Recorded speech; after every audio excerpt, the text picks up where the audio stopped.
Thanks for joining me today.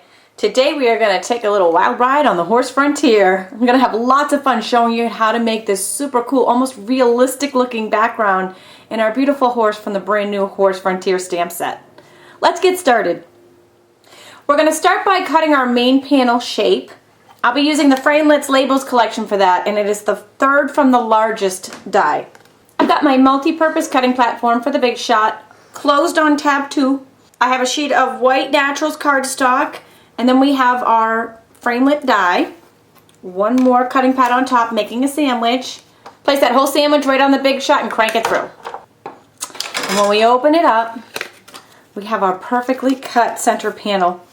Next, we'll be stamping our images. Our horse comes from the brand new Horse Frontier stamp set. I absolutely love this. I couldn't wait to use it. Our words live in the sunshine, which is a Ralph Waldo Emerson quote. Comes from The Pursuit of Happiness, which another one of my favorite word sets. I'm stamping the words first, all the way to the bottom edge. Then we'll do our horse, and with these new foam stamp pads from Stampin' Up, we don't even have to press down real hard to make sure that gets good and inked. I'm going to get them as close to the top as I can. For watercoloring our horse, it's going to be a lot easier than you would think. We're going to take an old lid to a plastic Brad container or maybe a Pringles container, some soft suede ink pad refill, just a couple of drops. For watercoloring, we'll be using the Stampin' Up aqua painters. These are phenomenal because the water is already in the paintbrush.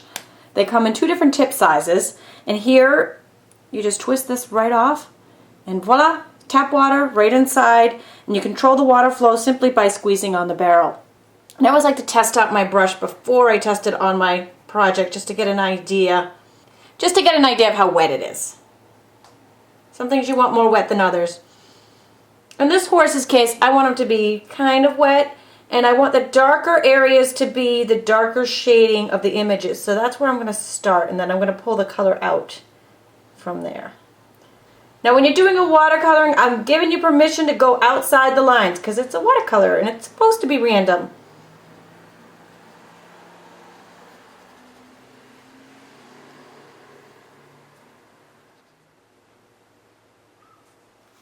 And that, my friends, is all there is to this image. Fantastic and simple. Now to complete this panel, I'm going to take some early espresso taffeta ribbon. Just going to string that taffeta ribbon right through the slide. And then you're going to attach the ribbon either with snail adhesive or Stampin' Dimensionals. Today I'm using some snail. Stick that right down and tuck the edges underneath. Isn't he precious? Now we'll put him aside and we're going to make some faux wood background. This is brand new. It's called Core-dinations cardstock. It's perfect for this distressed look, and the inside has got this monochromatic color that's going to match. It's just awesome. Let me show you how it works. This is the wood grain impressions folder. We're going to stick our Core-dinations inside that. I'm putting texture side up. We'll sandwich this folder between 2 cutting pads. This time we're placing it on tab 1 of the multi-purpose cutting platform and cranking it through again. And when you open it, you can see it already has some of the distressed color on it, but we're not done yet.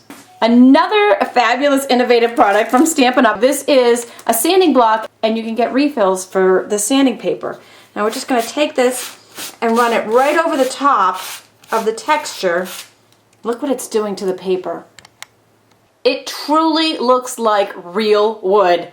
It's so awesome and so easy to do. I found when working with textured paper that the Tombow liquid glue works great. I actually use the wide tip end. The trick here is to go sparingly. Like, I've already put too much on here, so I'm just going to move this around. Make sure you get your edges and your corners real good. Let me just show you what happens if you put too much of this glue on. It seeps out. We don't want any seepage, so we'll just wipe that off. Shh, our little secret. And we'll attach the horse image with some Stampin' Dimensional foam pop dots to give it a little pop, and wow! Our card is complete and so super awesome. And be sure to visit my blog for tons more.